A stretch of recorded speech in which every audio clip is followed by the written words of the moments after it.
வணக்கம் மக்களே, எல்லாரும் நல்லா இருக்கீங்களா?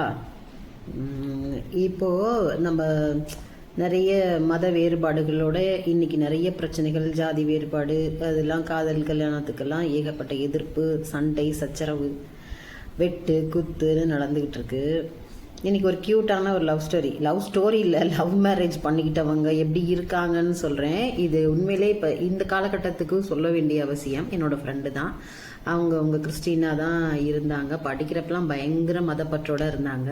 அப்புறமேல ஒரு கல்யாணம் பண்ணிக்கிட்டு போனாங்க. அதுக்கப்புறம் எங்களுக்கு எங்களுக்கும் ஒரு பிரேக், அது டச் இல்லாமல் போயிடுச்சு.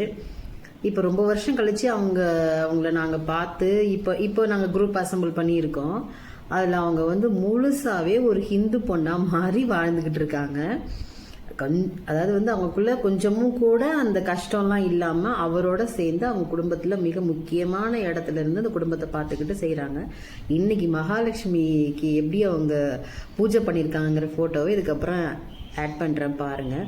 உண்மையிலே ரொம்ப பெருமையாக இருக்குது. நம்ம இந்த ஒரு மாதத்துக்குள்ளேயே இருந்து பிறந்து வளர்ந்து வந்திருந்தா கூட இன்னொரு இதை ஃபாலோ பண்ணிட்டு இருந்தவங்க ஒரு வாழ்க்கைக்குள்ளே வர்றப்போ அதுதான் பெஸ்ட்டாக இருக்கும்னு நான் நினைக்கிறேன்.